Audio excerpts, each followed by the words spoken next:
स्वागत है आपका हमारे चैनल द लाइट में। आज हम हिंदी विषय का पाठ 4 करेंगे जिसका नाम है मीराबाई। मीराबाई एक कवित्री हैं।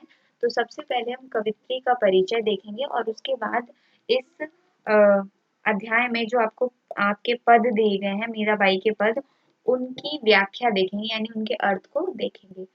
तो विद्यार्थी, हम पहले देखते हैं मीराबाई के जीवन के बारे में। तो मीराबाई जो है भक्त भी हैं, कवित्री भी हैं।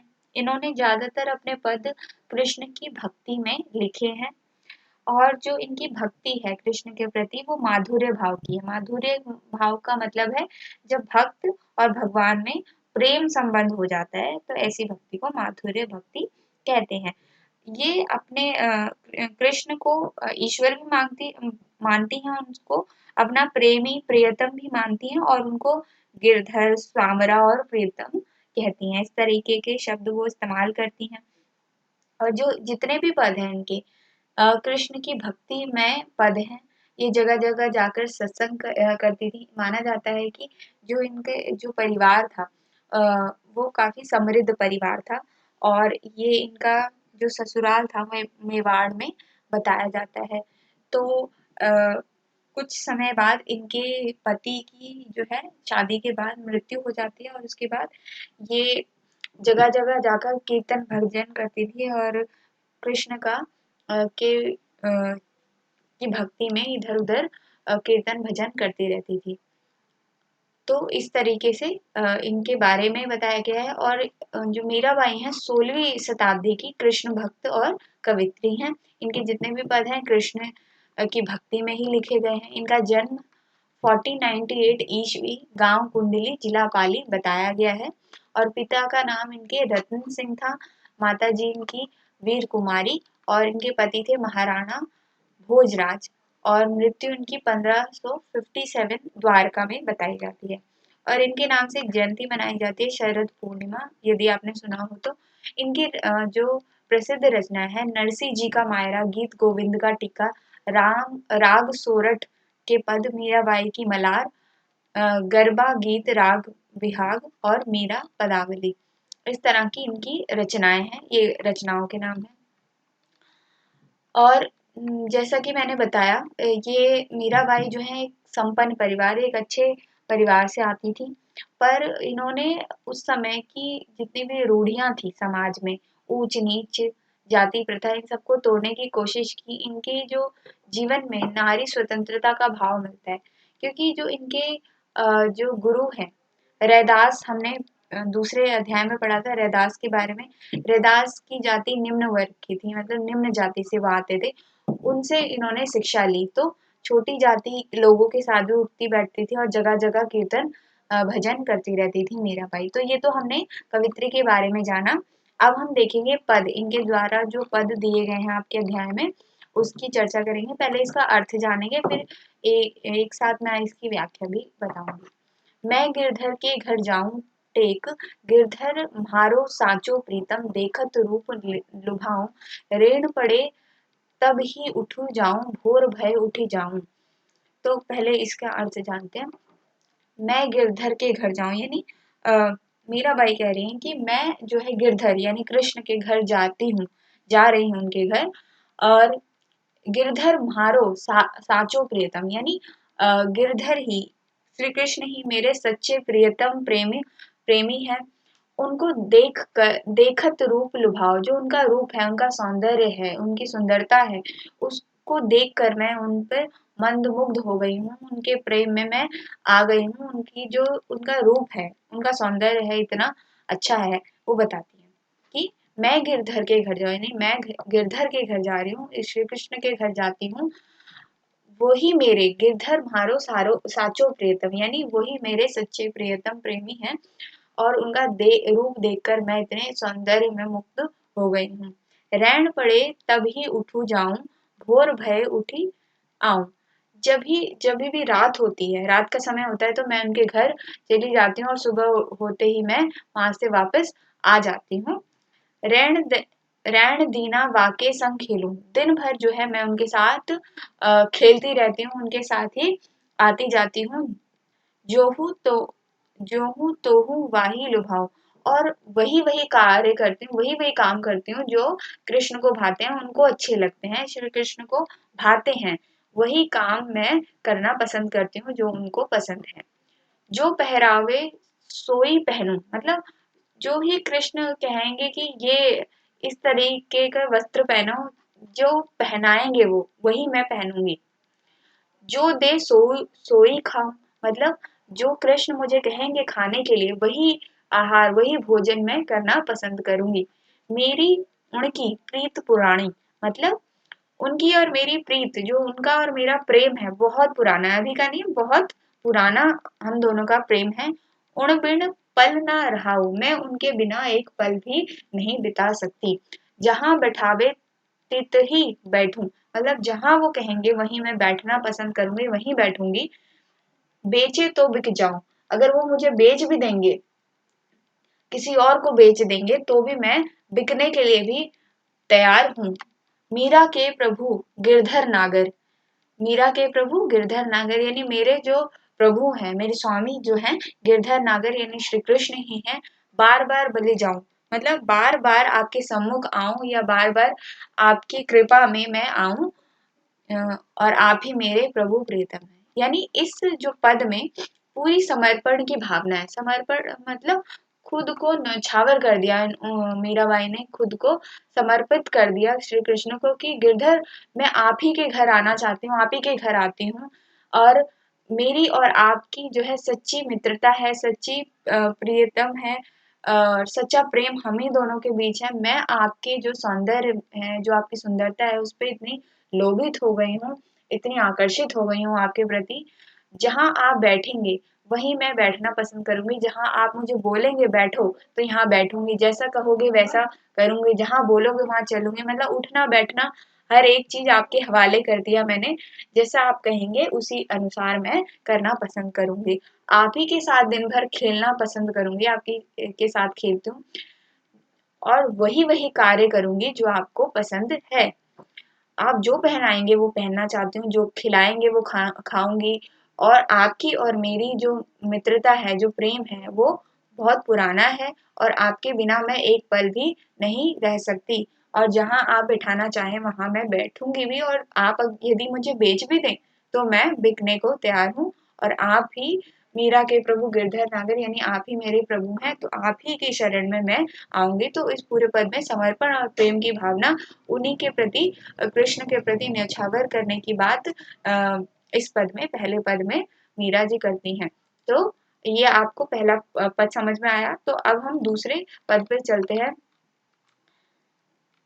तो अगला पद है, इस पद में वो बताती हैं, माई रे महा लिया गोविंदा मोल, थे काह्या छाड़े माहो का, चोड़े लिया बजंता ढोल, हे कथ कहया मुहादो महा, कहया सस्तो लिया री तराजा तोल, तण वारा महा जीवन वारा, वारा अनमोल मोल, मीरा को प्रभु दर्शन दीजा पूरब जड़म को कोल। तो थोड़ा ये शब्द कठिन है। तो इसमें वो अपनी सखी को बताती हैं कि मैंने श्री कृष्ण को अपना लिया है, उनको मोल ले लिया है। गोविंदा मोल, मैंने जो है कृष्ण को मोल ले लिया है, मतलब कि मैंने उनसे प्रेम करने के संबंध में मैंने उनसे प्रेम किया है, तो उसका मूल्य भी चुकाया है, उसका मतलब उसकी कीमत चुकाई है। उनके प्रेम करने के दौरान उनसे प्रेम करने की मैंने कीमत चुकाई है, उसका मोल दिया है। और मैं जो उनसे प्रेम करती हूँ वो छिप कर नहीं करती हूँ, वो मैं पूरा हे कया छाणे महा लिया बजंता ढोल, मतलब मैंने उनके उनके साथ प्रेम करके कोई छिपकर मैंने कोई काम नहीं किया, मतलब मैंने पूरे हर जगह में ढोल बजा दिए, मतलब सारे लोगों में खुलेआम उनसे प्रेम किया है, और ये कोई छिपाने वाली बात नहीं है। और मेरा जो कृष्ण के प्रति प्रेम है वो कोई गुप्त प्रेम नहीं है जिसे मुझे छुपाने की आवश्यकता पड़े। मुझे उनसे जो प्रेम है वो सार्वजनिक तौर पे है, मतलब सबके सामने है, सबको पता है।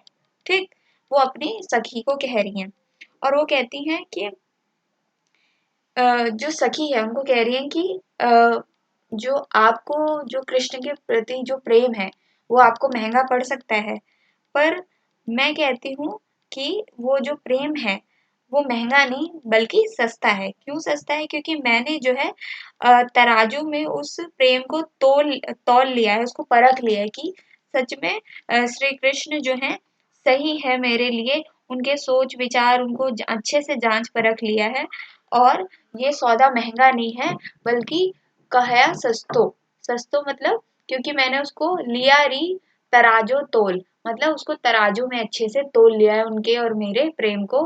ये छुपा नहीं है किसी से, ये प्रकट है, सबको सार्वजनिक रूप से पता है और मैंने इसके लिए ढोल भी पीट दिए हैं। इसमें छुपाने वाली कोई बात नहीं है। मैंने श्री कृष्ण को मोल ले लिया है, उनको खरीद लिया, उसकी कीमत भी मैंने चुकाई है। कैसे कीमत चुकाई है? लोग जो है अलग-अलग तरीके से मुझ पर लाछन लगाते हैं, गलत बातें कहते हैं मेरे प्रति, पर जो है मैंने सब कुछ तोल लिया है। उनको अपने जो श्री कृष्ण का प्रेम है मेरे प्रति और मेरा उनके प्रति उसको तोल लिया है, परख लिया है। तो अब चाहे जो भी कुछ लोग कहें, कुछ भी बातें बनाएं, गलत कहें मुझे, हैं, मेरी भर्त्सना करें, मुझ पे लाछन लगाएं, वो सारी चीजें मैं स्वीकार करती हूँ।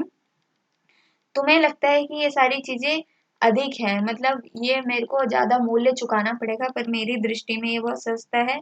और मेरी दृष्टि में जो है मैंने श्री कृष्ण को पा लिया। और अगर ये कोई कहता भी है, गलत रीति से मुझे कहता भी है, तो मैं इसकी बात की परवाह नहीं करती, क्योंकि जो मेरा प्रेम है वो कृष्ण के प्रति न्यौछावर है। ठीक, और मैं उनको अपना जीवन पूरा न्यौछावर कर दिया, अपना जीवन उनको दे दिया है। तड़ वारा माहा जीवन वीरा है, तो मैंने अपना जीवन जो है पूरा तरीके से कृष्ण को दे दिया है। वे वो जैसे चाहेंगे वही वैसे ही मैं करूंगी। और मेरे लिए तो सबसे मूल्यवान जो है कृष्ण है, और मैं जो है उन्हीं के दर्शन की प्यासी हूँ। ठीक, और उन्हीं का जो वचन है, उनके जो हर एक बातें हैं मेरे मन में हमेशा बनी रहती हैं। तो इस पद में वो फिर से कृष्ण के प्रति अपने प्रेम को जाहिर करती हैं कि मैंने जो है जो कृष्ण से प्रेम किया है उसका कीमत चुकाई, उसका मोल दिया है। लोग जितनी भी बातें करते हैं वो सारी मेरे लिए व्यर्थ है। मैंने उनको जो है मैंने जो उनकी सखी कहती है कि तुमने छुपा के प्रेम किया है, या तो वो कहती है कि नहीं, मैंने अपने जो प्रेम का ढिंढोरा ढोल बजा दिया है, मतलब सबके सामने वो प्रकट है मेरा प्रेम। और वो जो है मैंने सबको बता दिया है। और वो जो है मेरे लिए महंगा, आप कहते हैं कि मेरा जो प्रेम है वो महंगा पड़ सकता है मुझे, पर वो तो सस्ता है क्योंकि मैंने उसको अच्छे से तराजू में तोल लिया है, परख लिया है कि वो मेरे लिए एकदम सही है। और मैं उस पर ही अपना जीवन जो है बलिदान करती हूँ, चाहे व्यक्ति कोई भी कुछ भी कहे। और मेरी जो आंखें हैं, नेत्र हैं, उसी के दर्शन की प्यासी हैं, और मैंने अपना जीवन उन्हीं को समर्पित कर दिया है। अगले पद को हम पढ़ेंगे। सखी मारी नींद नसाणी हो, पिए रो पंथ निहारत सब रैन बिहाड़ी हो, सखियन सब मिल दिख दयामड़, एक न मानी हो। तो इस पद में मीराबाई कहती हैं कि सखी हमारी नींद नसानी हो, मतलब जो उनके प्रियतम है, प्रियतम कौन? जो कृष्ण को वो अपना प्रियतम मानती है, वो कहीं चले गए हैं और मीरा जो है रात भर सोई नहीं है। हमारी नींद नसानी हो, मतलब जो उनकी नींद है वो जाती रही, वो रात भर सो नहीं पाए। किसकी याद में? कृष्ण की याद में वो कहीं चले गए हैं और ये उनके विरह में रात भर जागती रही, उनकी राह देखती रही, पर वो आए नहीं। उनकी सखियन सब मिल सीख दयो, मतलब सारी उनकी सखियां थी, उन्होंने उनको सीख दी थी, उनको बताया था कि उनसे स्नेह मत कर, उनसे प्रेम मत रख, और उनके साथ संबंध मत कोई जोड़। फिर भी मैंने उनकी सुनी नहीं। बिन देखा कल ना पाड़ो मड़ रोस ना ठानियो, फिर भी मैंने जो है उनकी बात नहीं मानी और जो है कृष्ण से प्रेम रखा, उसके स्नेह में मैं पड़ गई। और पर अब जो है कृष्ण जब मुझसे थोड़ा दूर चले गए हैं, तो मैं उनके स्नेह में, उनके प्रेम में और उनके विरह में, मतलब उनकी याद में, उनकी राह देखते देखते थक गई। और उनके विरह में मैं इतनी परेशान हो गई उनकी राह देखते देखते, अब मुझको बिल्कुल भी चैन नहीं आ पा रहा, मैं अंग खिड़ व्याकुल भया मुख पिय पिय वाणी हूँ। मतलब मेरा जो शरीर है इतना दुबला हो गया और मैं इतनी व्याकुल हो रही हूँ उनसे मिलने के लिए। शरीर इतना दुबला पतला हो गया, चैन नहीं मिल रहा मुझे और मैं इतनी बेचैन हो गई हूँ। और हमेशा मेरे जो मुख पर सिर्फ प्रियतम का नाम यानी श्री कृष्ण का नाम आ रहा है कि और फिर वो आगे कहती है कि अंदर वेदन विरह री म्हारी री पीड़ ना जाई रे। वो आगे अपनी सखी को कहती है कि मेरी जो आंतरिक पीड़ा है, जो अंदर का की जो मेरी पीड़ा है, उसको तुम नहीं जान सकती, वो सिर्फ मैं ही जान सकती हूँ। जो चातक अ, ढ ढकड़ू रटे मछली जाऊं पानी हो। जैसे चातक बादल को देखता रहता है और मछली पानी के बिना नहीं रह पाती, वैसे ही मैं जो है अपने प्रियतम के लिए तड़प रही हूँ, उनके वियोग में बहुत व्याकुल हूँ। मीरा व्याकुल विरहणी सुध बुध विसराणी हो। मतलब मैं अपनी सुध बुध खो चुकी हूँ और कृष्ण के वियोग में उनके विरह में एकदम व्याकुल हो गई हूँ, अपनी सुध बुध खो चुकी हूँ। तो इस पद में मीराबाई जब कृष्ण कहीं चले गए हैं तो वो जो है व्याकुल है, उनका मन बेचैन हो रहा है, वो उनकी राह तक रही है, वो आ नहीं रहे, रात भर वो सो नहीं पाई हैं और उनकी वो कहती है सखियन सब मिल सीख और सखियों ने मुझे समझाया था, सीख दी थी कि उनसे प्रेम मत करो, उनसे कोई स्नेह मत रखो, हैं। पर मैंने फिर उनकी बात नहीं मानी और उनसे स्नेह जोड़ लिया। अब मैं उनके प्रेम में इतनी मग्न हो गई हूँ कि अब उससे बाहर निकलना मेरे बस की बात नहीं है। मेरा शरीर जो है इतना दुबला पतला हो गया है और इतना व्याकुल हो गया है कि मैं सिर्फ अपने प्रियतम का नाम कृष्ण का नाम ले रही हूँ। और वो आगे सखी को बताती है कि मेरी आंतरिक जो पीड़ा है, अंदर का जो प्रेम भाव है, वो इतना व्याकुल हो रहा है मेरा मन, जैसे चातक बादल को देखता रहता है और मछली पानी के बिना तड़पती रहती है, वैसा मेरा शरीर तड़प रहा है और मैं भी प्रियतम के लिए तड़प रही हूँ। मेरा मन अत्यंत व्याकुल हो रहा है और अपनी सुध बुध खो चुकी हूँ। तो इस तरह से कवित्री ने यानी मीराबाई ने तीनों पदों में कृष्ण के प्रति अपने प्रेम को प्रस्तुत किया है। तो आशा है आपको ये अध्याय समझ आया होगा और वीडियो देखने के लिए आपका बहुत बहुत धन्यवाद।